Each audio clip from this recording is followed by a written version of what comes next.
Bisdak na bag-o nag-abot diri sa Canada, kuan lang, antuson lang ang mga kalisod kung unsay siya ni ma-encounter diri kay ingon ani man gud magsugod ta diri sa aning lugaraha.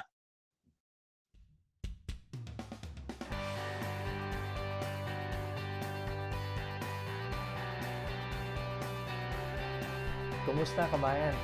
Welcome to Kabayan Inc.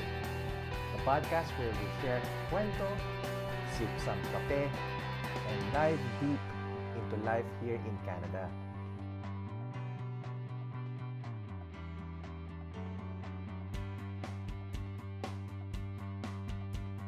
Every week, we'll sit down with inspiring Filipino Canadians as they share their journey from the challenges of being a newcomer to the successes they have built here in the Great White North.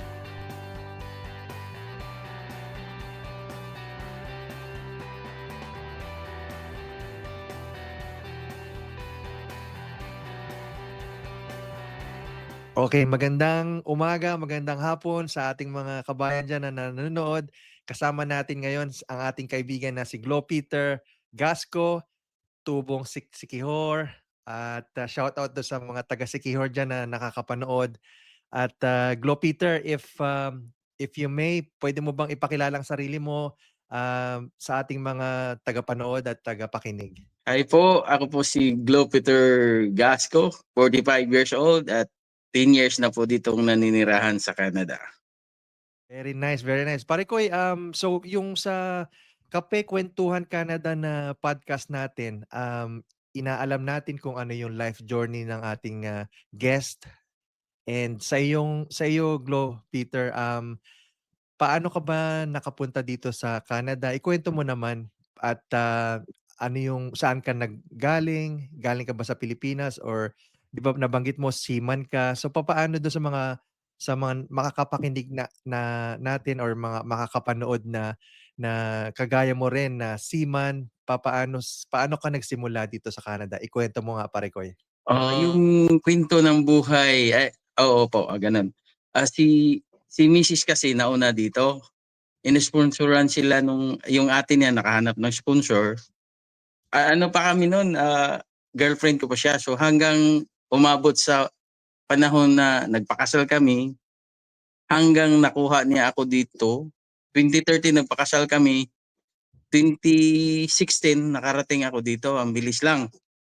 Tapos, yun, nakuha niya ako through sa pagka-permanent residence niya. So, yun lang, madali lang yung pasok ko kasi siya yung nag-sponsor. Nung nag-sponsor siya sa'yo bro, so 'di ba seaman ka? Opo, Bumalik ka muna sa Pilipinas, dun sa mga documentations 'di ba may mga kailangan kang ipasa, inayos mo yun habang nasa barko ka or umuwi ka na and then nag-stay ka na lang? nag-standby na lang po ako sa Pilipinas kasi that time hindi na ako nakasakay. Nice, nice, nice. So at least, meron ka ng time na ayusin yung papeles mo and, hindi ka naman nahirapan na ayusin yung mga hinihinging documents nila? Hindi naman po kasi ano lang yung requirements nila medical o medyo nag-alanganin nga ako sa medical dahil may surgery ako sa kidney stone. So ngayon, yung pag-medical ko, sabi lang ng doktor doon, na-post ko na yung medical, okay naman, certification na lang yung for to be followed. Ayun, And then, nung nakuha mo yung certification dun sa medical mo na you're fit, kumbaga na to go to Canada, naghintay ka pa ba na, um, naghintay ka pa ng ilang buwan bago ka pumunta dito or right away lumipad ka na?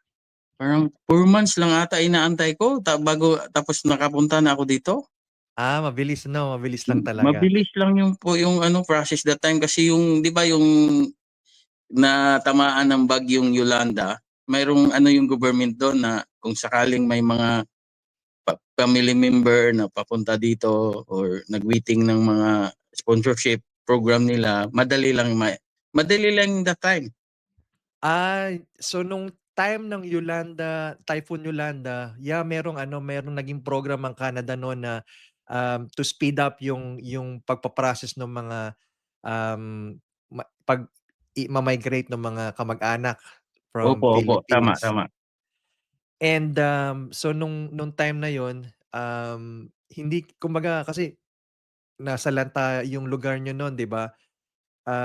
Hindi ka naman nahirapan in terms of, iwanan yung pamilya mo dun na siyempre nasalanta or hindi naman kayo nasalanta nasalanta nung bagyong Yolanda sa lugar niyo? Sa lugar nila misis kasi do'n ako tumira, nasalanta talaga, totaling malaking damage sa mga kapitbahay nila. Basta malaking damage do'n. Yung bahay lang ni ano, ni Hipag natanggalan ng ano, mga bubong.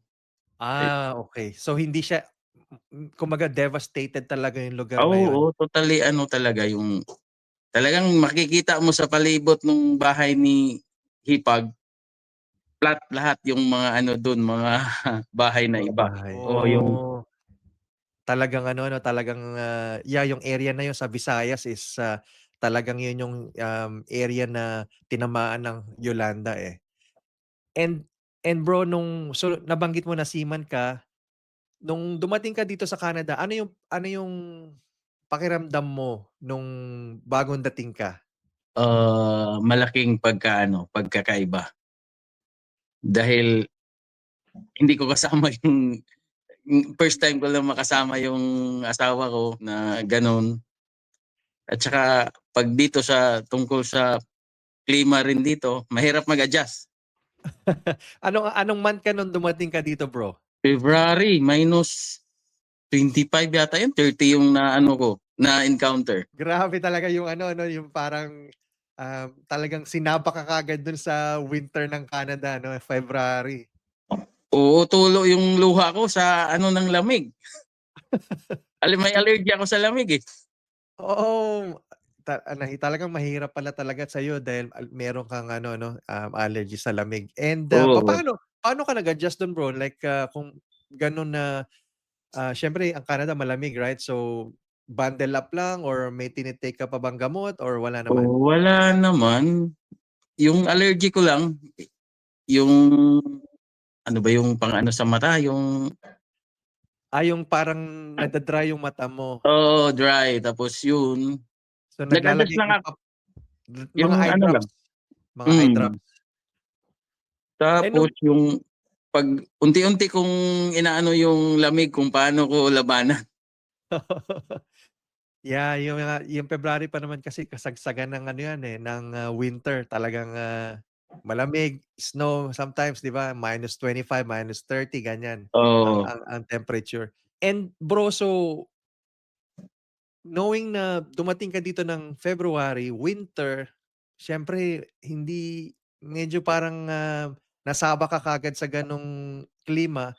Parang ang hirap lumabas, 'di ba? Paano ka yung adjustment mo? Kasi siyempre tayo pagdating natin dito gusto na natin agad na, lumabas, makapagtrabaho. Ikuwento mo nga bro kung ano yung ginawa mo nung pagdating mo ng winter dito? ano lang,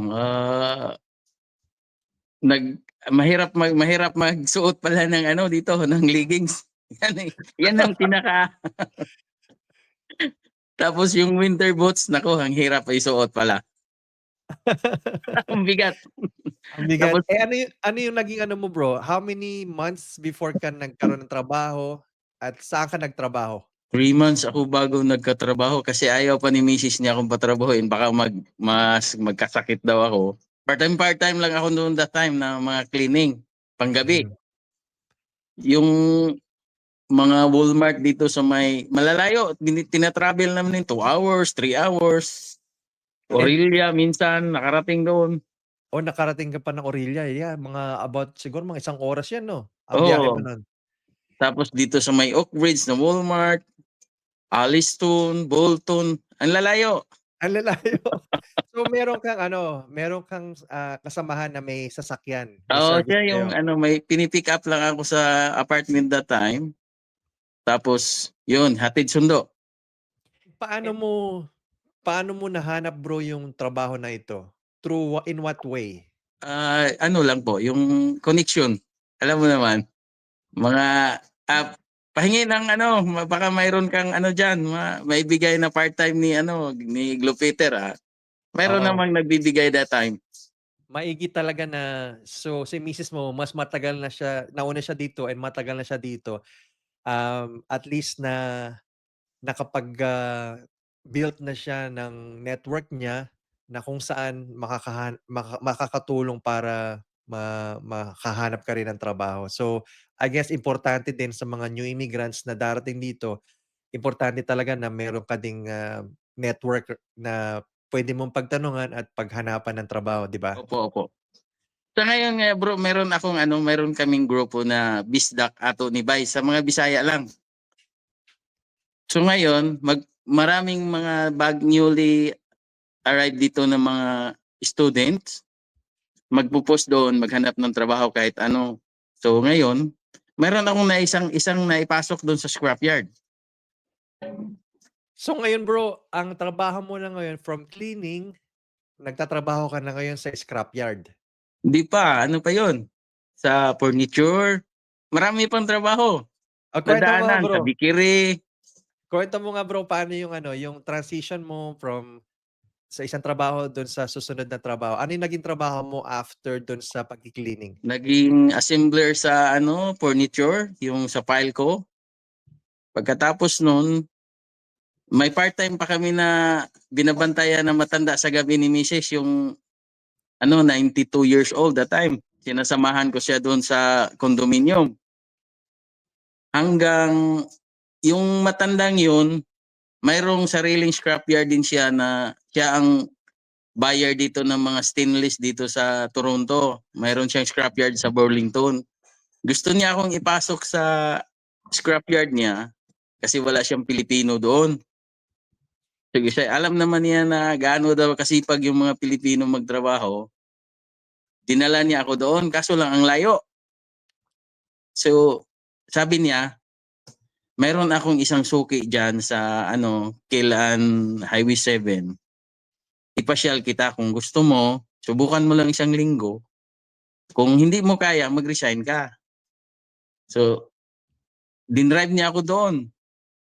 Yung may-ari, yung manager doon, sumaludo sa kanya. Hindi ko akalain na yung pala si Frank na yon, yung binabantayan namin, siya ang presidente doon sa company na suki niya.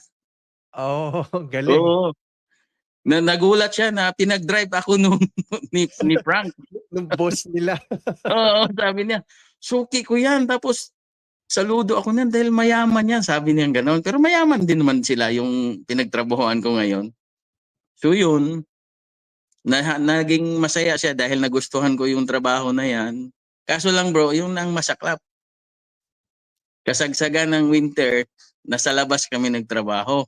Mhm. Alam mo kung ilang seconds lang yung kape na naging ice coffee, 5 seconds lang yata. -25. Pero ang galing galing nung istorya bro ano, kasi dun mo makikita talaga na na yung appreciation ng mga ibang, ibang ibang background sa atin, right? Na naging nagtrabaho tayo sa kanila tapos tayong mga Filipino. I've always heard from other people din na, kapwa natin Pilipino na iba yung appreciation nila sa mga Filipino workers, right? Opo.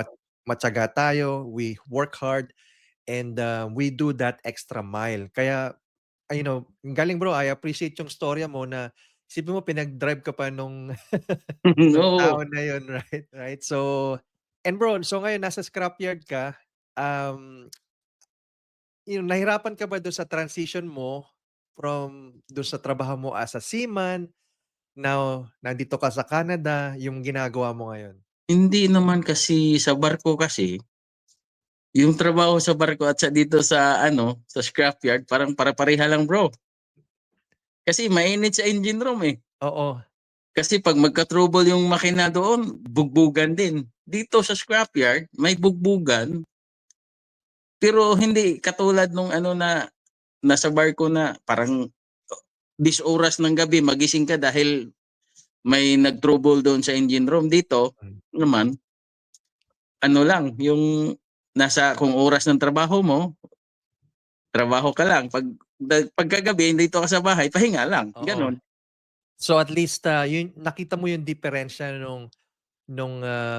as a worker as a seaman versus dito sa Canada do sa present na trabaho mo, meron kang set of hours lang talaga na ipagtatrabaho and you as a worker meron kang right na mag-refuse, 'di ba, na kung you feel like unsafe yung sa trabaho mo, pwede mong sabihin sa employer mo na you can't do it. Gano'n din ba sa sitwasyon mo, bro? Oo, opo. Yeah.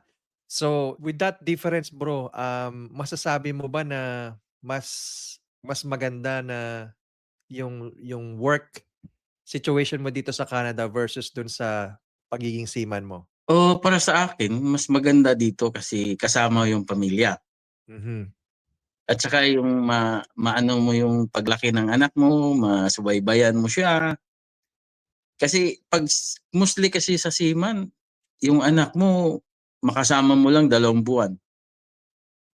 Hindi ka nakakilala minsan, eh, sabi nga ng iba, eh. Kasi ako yung anak ko dito ko na ano, yung sabi nga ng iba dinadaanan na lang sila sa anak nila nasa sala. Minsan nga daw hindi na daw sila binabati ng good evening tay, wala na daw kasi hindi na nga nawala na yung pagmamahal nila sa mhm, tatay nila. mhm, So yun ang mahirap din sa bilang isang seaman dahil hindi mo nga makasama sila ng buong taon, limited lang yung oras. mhm.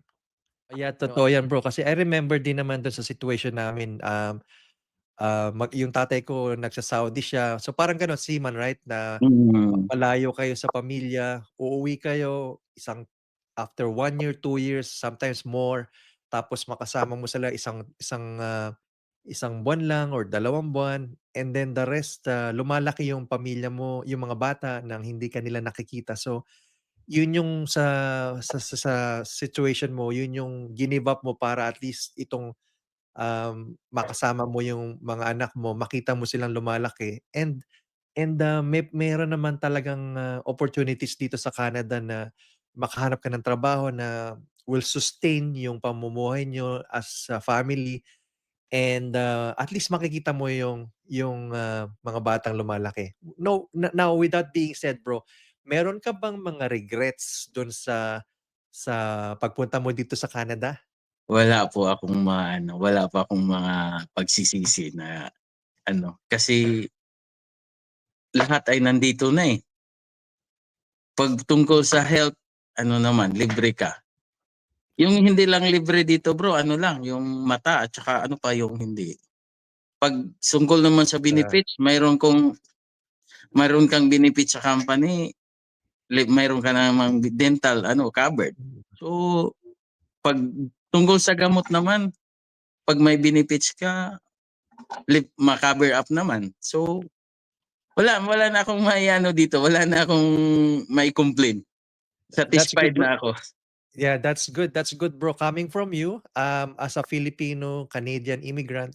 Na kasi minsan makakapanood tayo talaga may mga videos ng mga tao na mga Filipino din, right, na Canadians. Mm, I'm sure napapanood mo 'yun na sinasabi nila na hindi maganda dito sa Canada, walang walang, pag-asenso, may mga negative na mga feedback sila sa Canada. Now, hindi naman sa kinokontra natin sila but, siguro gano'n yung naging sitwasyon nila but in your case, wala kang complain, you feel like, it was, worth the sacrifice din na pumunta dito sa Canada, right? yun po. And, makita mo yung again, yung anak mo and makahanap ka ng isang, magandang trabaho, na para makapang-sustain dun sa pamumuhay niyo. Now bro, dun sa current situation mo with your family, ano yung mga you mentioned na meron kayong samahan dito yung sa mga Bisaya, right? Mga bisdak. Opo. Do you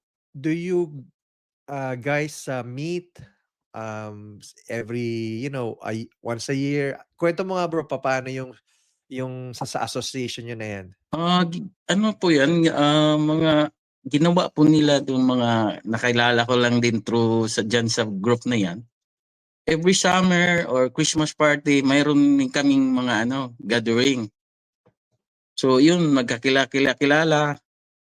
At saka maraming makukulit doon kaya pwede mo silang mag-post ka lang sa grupo, pwede mo silang masabayan. Maano naman sila, mga ang tawag nito, maano yung utak nila ba? Madaling makipag Oo, makibagay ganyan or kaya yun. Do'n sa pagsali niyo bro diyan sa association na 'yan, what do you think is yung benefit mo as, kung let's say nung bagong migrate ka dito sa Canada at nakasali ka sa association na 'yan, ano yung mga benefits bro na sa tingin mo puwede mong masabi para maibigay natin as an advice dun sa mga nag-iisip na pumunta dito or nandito na mga bagong, Filipino immigrants? So na yan, maraming naitulungan yung iba, pero hindi naman lahat totally. Mhm. Kung mag-post lang ng about sa trabaho, karamihan nakapagtrabaho. 'Di lang isa lang pala yung natulungan ko diyan, 3 na yata. Nag-message siya sa akin, sabi niya utang na loob ko yung trabaho ko ngayon. Bakit? Bakit ba? Sabi niya nakapasok ako dun sa sinasabi mo. Din yun, taga Davao. Na lay-off siya sa trabaho niya. Regular na siya bro, nag-message sa akin, nag-thank you. Nagulat ako after 3 months. Thank you kasi na-regular na ako sa trabaho. Ha? Nagulat ako. Ang galing 'no, ang galing. Oo. Kasi pagka ganitong may mga association tayo, either sa trabaho matulungan tayo, hindi lang dun at least also pagka magkasama-sama during summer, barbecue or, Pasko, magki-Christmas party, nag kumbaga na kailangan din natin ng social life dito sa Canada 'no, para at least hindi hindi lang yung puro trabaho, meron din tayong time to unwind with people who share the same values as us, like us and, yung, kagaya mo, mga taga Visayas man or nagbibisaya, right? Kasi ibang Mm. ibang ibang comfort yung makakausap ka din nung sa lengguwahe na na katulad mo, 'di ba? Opo, opo. So bro, if meron kang mai-a-advice do sa mga bagong dating dito sa Canada, ano yung sa life journey mo, ano yung puwede mong masabi na naging experience mo na puwede mong masabi na as advice do sa mga bagong dating pa lang na Filipinos, yung mga nag-aaral at nagtatrabaho, either student, working or permanent resident dito sa Canada? So, ma-advice ko lang po sa kanila ay sipag at tiyaga lang po. Hindi mamimili ng trabaho dahil pagdating dito kung anong meron ka sa Pilipinas or saan galing kang iba talaga yung level mo na mapasukan na dito. Kasi karamihan dito na encounter ko, ano ka doon? Architect. Pagdating dito, for the meantime, mapasukan mo, mostly talaga cleaning or sa grocery store. So sipag at tiyaga lang talaga bago mo marating yung ambisyon mo. Isa pa, mayroon akong na-encounter dito na nakasama ko sa trabaho na bata pa. UST galing bro. Taga, Mhm, taga Baguio. mhm. Papasok siya ng gabi sa New Frills hanggang alas 4 ng madaling araw. Tutulog siya ng hanggang alas 9. Papasok siya sa, ewan ko, University of Toronto ba yun siya? Ngayon, IT na po siya dito. Nagkita kami ulit. Ang galing 'no, nung gano'ng mga istorya, nakakatuwa kasi at least dun sa mga nakakapanood ng podcast natin dito, makita mo yung mga success stories ng bawat Pilipino na nag-migrate dito sa Canada na talagang gano'n. Hindi talaga sa umpisa, hindi naman talaga na makukuha mo agad lahat, eh. Pero through, sheer hard work and determination, mararating mo din yung goals mo. Basta 'wag ka lang mag-gi-give up 'no, bro. Kasi dun sa storya na sinabi mo, isipin mo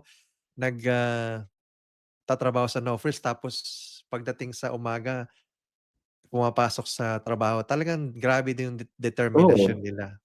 Meron pang isa bro, yung family friend na namin dito, yung lagi, nakita mo yata yan sa picture namin, yung lagi nang kasama namin dito yan. Ano yan siya, nurse sa atin. Mhm. Pagdating dito, nag-aral ng dental hygienist. Mhm. Ganon din, trabaho sa gabi, matutulog na lang sa bus, yung sa bus stop na Mm. shed. Kasi hindi pa dumating yung bus, di ba mahirap yung biyahe dito sa Highway 7.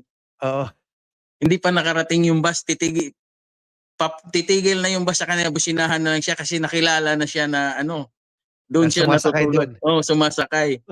Sa awa ng Diyos ngayon bro, na siya, dental hygienist. Tapos maganda na yung trabaho niya na kasi magaling siya sa nurse, naging ganun, dental hygienist. Mhm. So, na yung buhay niya ngayon, medyo na, Ma ma umaangat na ng Maayos, oo. yes. At least yung step by step, yung nararating mo yung goal mo, goal 1, goal 2 kung may mga gano'n kang goals, right? Um, Nakakatuwa yung ganyang istorya mo kasi, it reminds me din dun sa personal journey ko na, nung bago dito sa sobrang, working 12 hour shifts dun sa factory ganyan mararanasan mo and then nasa subway, lumalampas ka na dun sa stop mo dahil nakatulog ka. Pero Ganun ba?